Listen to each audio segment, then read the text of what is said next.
আত্মার আসক্তি পর্ব ১ লিখেছেন নিশা চৌধুরী। আম্মু! সাথে সাথে কেঁপে উঠল বাড়ির ড্রয়িং রুমে বসে থাকা সবার হৃদয়। সঙ্গে সঙ্গে কিচেন থেকে বেরিয়ে এলো নীলিমা চৌধুরী। হঠাৎ কী হলো কেউই কিছু বুঝতে পারল না। এরূপ চিৎকার শুনে তাহসান চৌধুরী খবরের পৃষ্ঠা থেকে চোখ সরিয়ে বললেন, কি হলো? এভাবে কেউ চিৎকার করে নাকি? নীলিমা, একটু গিয়ে দেখো তো উপরে কি হয়েছে।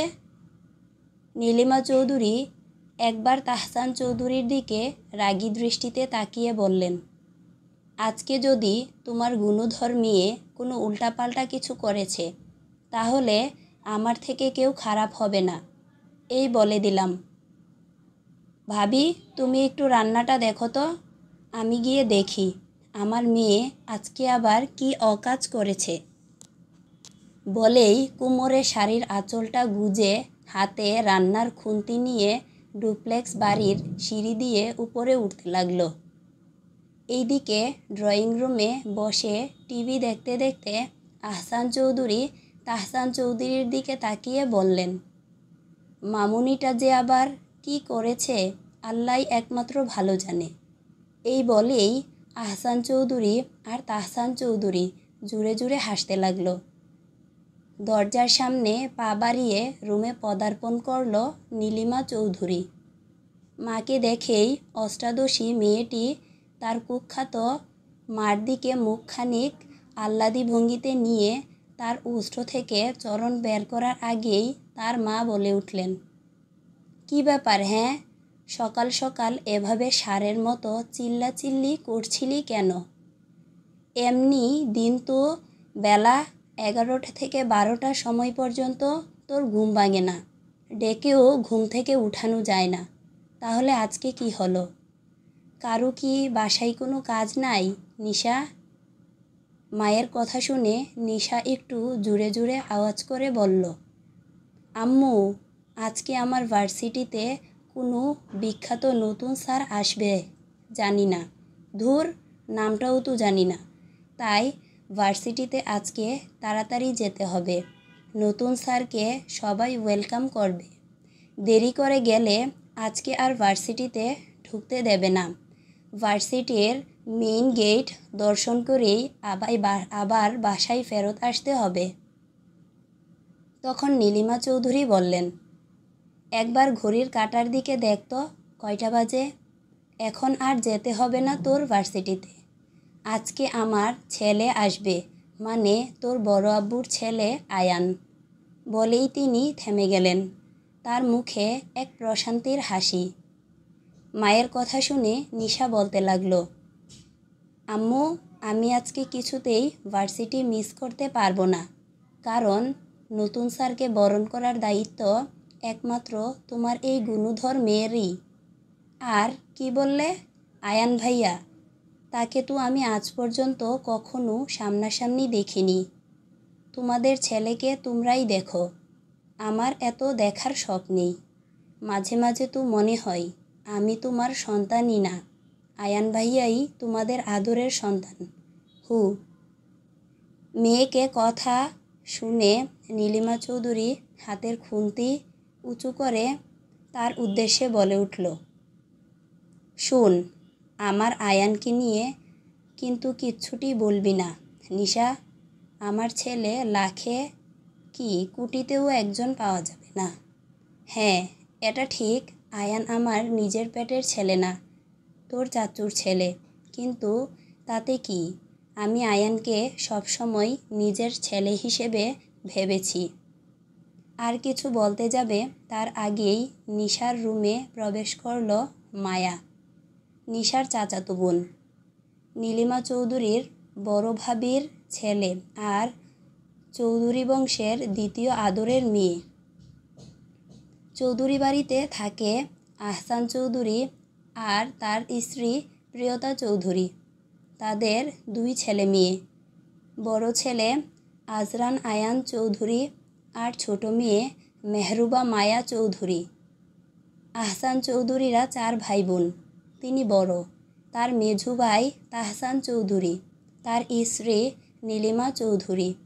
আহসান চৌধুরী আর নীলিমা চৌধুরীরও 2 ছেলে মেয়ে, আফরান আহির চৌধুরী আর নীলাঞ্জনা নিশা চৌধুরী।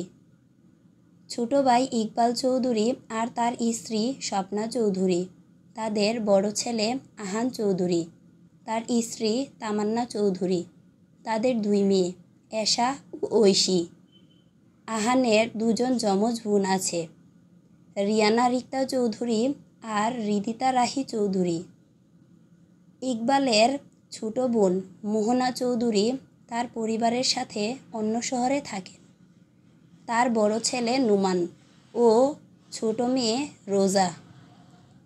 তাদের সাথে থাকেন এই পরিবারে সবার ঊর্ধ্বে বড় কর্তা আমিনুল চৌধুরী, তার স্ত্রী রুধেলা চৌধুরী, অর্থাৎ তাহসান চৌধুরী, আহসান চৌধুরী ও ইকবাল চৌধুরী ও মোহনা চৌধুরী চৌধুরীর পিতা ও মাতা।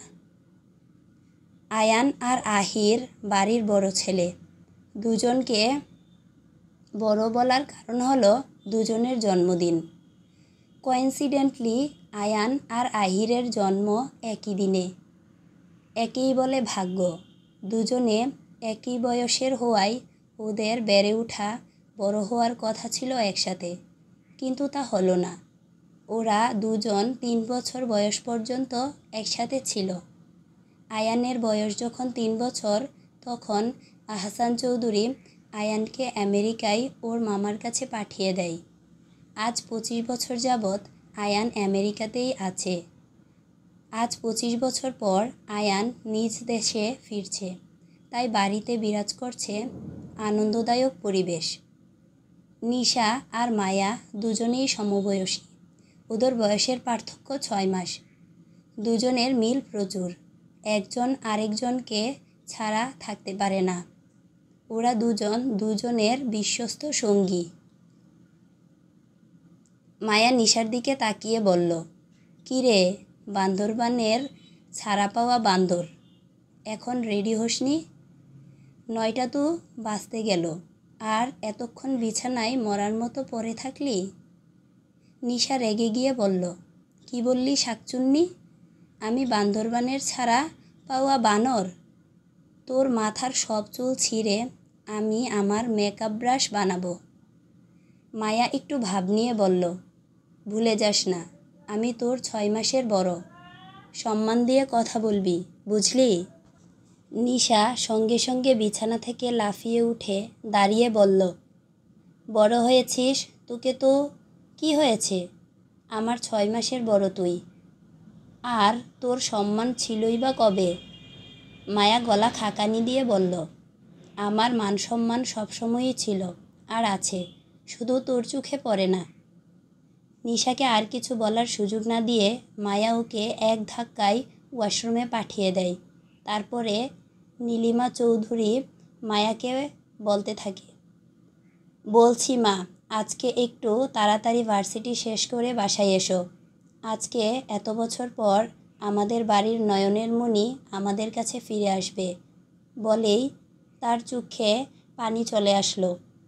মায়া একটি মিষ্টি হাসি দিয়ে তার মেঝো আম্মু অর্থাৎ নীলিমাকে জড়িয়ে ধরে বলল, "তুমি কোনো চিন্তা করো না মেঝো আম্মু, আমরা আজকে তাড়াতাড়ি বাসায় ফিরব।